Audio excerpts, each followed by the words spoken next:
Very warm greetings from Debre Tabor University. I am Anagagaren Gashaw, President of Debre Tabor University. Distinguished participants, ladies and gentlemen, Debre Tabor University, Ethiopia, is delighted to be an academic partner of the second international conference on resilience for sustainability, revisiting management practices and strategizing for the future, organized by the School of Management and Liberal Studies, the North Cape University, Gurugram, India, held on March 26, 2021. Debre Tabor University and the North Cape University have come together to work in various areas, such as organizing virtual conferences, presentation of selected research findings in the mutuality organized online conferences, publication of selected papers in Scopus indexed journals, and certification of presenters of the workshop organized by both universities. NIC 2021 is the first towards this long association. Debre Tabor University is a young higher learning institution founded in a historically rich and ancient political capital of Ethiopia. Since 2011, with the aim and vision of development of the country, DTU is changing often, leading the way with new ideas and motivations.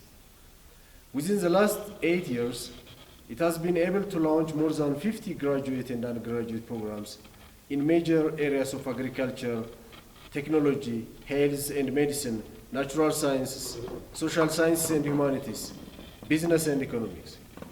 The university is extensively involved in planning futuristic and innovative curriculum and focuses on regular updation as per the industry requirements.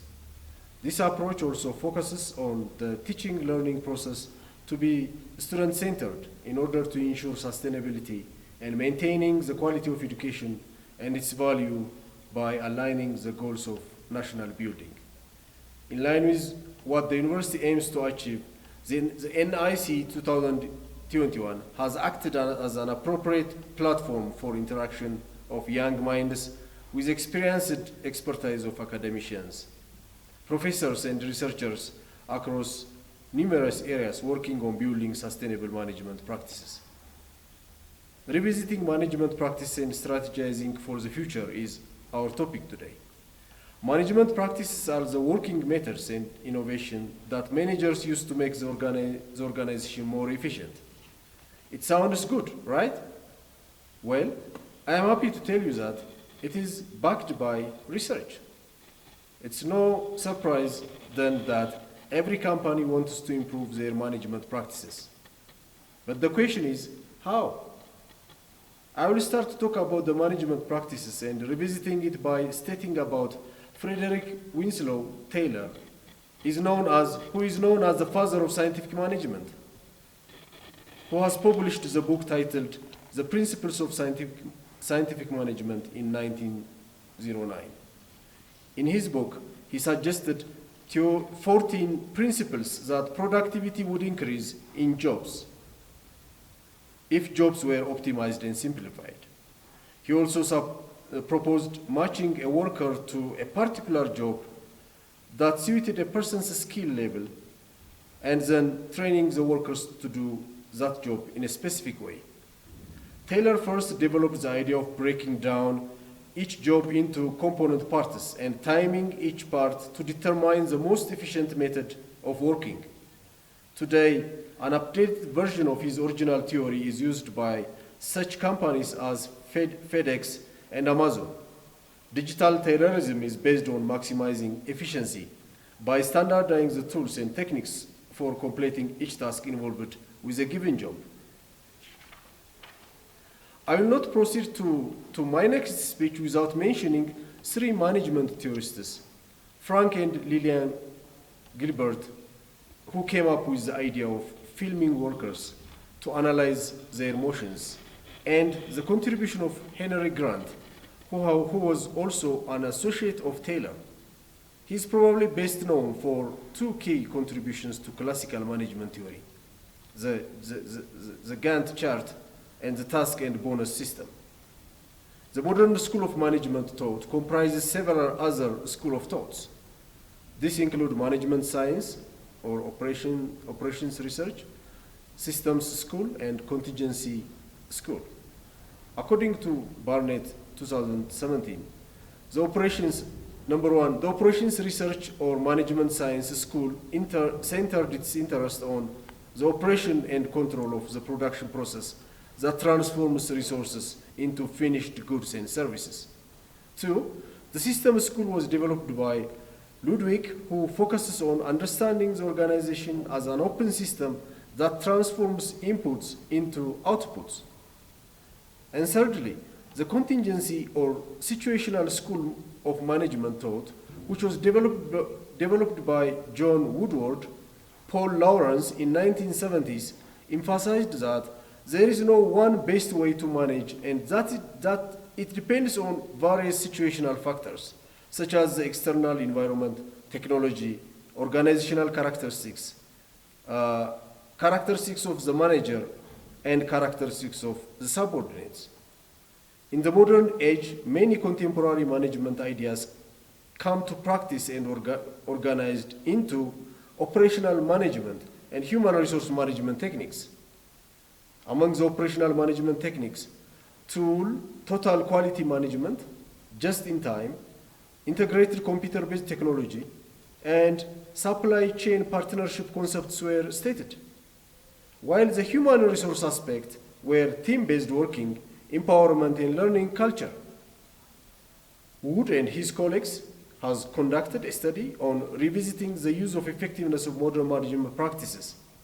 The research reported in their paper has shown that the modern management practices associated with lean production and related concepts are being increasingly used. And they had found that operational manufacturing practices do not tend to be used in the absence of the human resource or organizational practices. I believe that the successful exploitation of each practice were measured by the extent to which it had met the company's objectives on 3 fronts.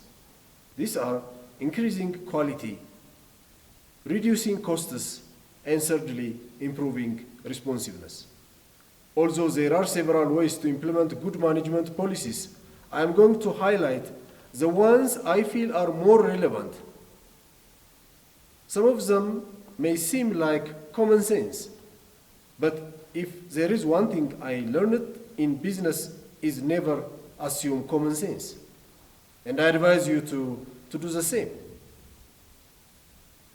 One is economic incentive for everyone. Managers should not be the only ones with extra pays. Don't underestimate how much financial incentives can motivate the rest of the workers. Just make sure they deserve it. 2, give regular, meaningful feedback. Employees always respond better to a manager that takes its time to provide useful feedback, even if it is negative. It shows that they care about their work. Thirdly, employees are also individuals. Show them respect. To put it simply, do not treat your employees like rubbish. An employee that feels respected will do its best to correspond that respect.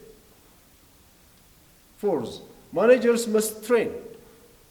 Learning does not stop with a degree. Make sure you keep training your managers. New problems require new skills. Support your employees. Let your employees know you are there for them when they need it. I assure you that they will remember it. Number 6, acknowledge the employees' emotions. You must understand that workers have feelings and how to deal with them. They are people, not machines. Number 7, leadership by example. Practice what you preach. Managers who act in ways that the employees do not respect, like hypocrisy, will find its employees unmotivated. Number 8, Keep up with new technologies and changes.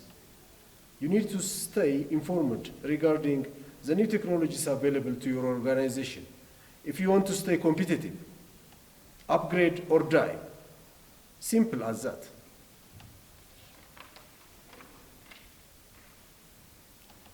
And finally, heartiest congratulations to the School of Management and Liberal Studies, the Neuroscopic University, its management and also faculty. Thank you very much. Anagagreen Gashaw, President, Debre Tabor University, Ethiopia. Thank you.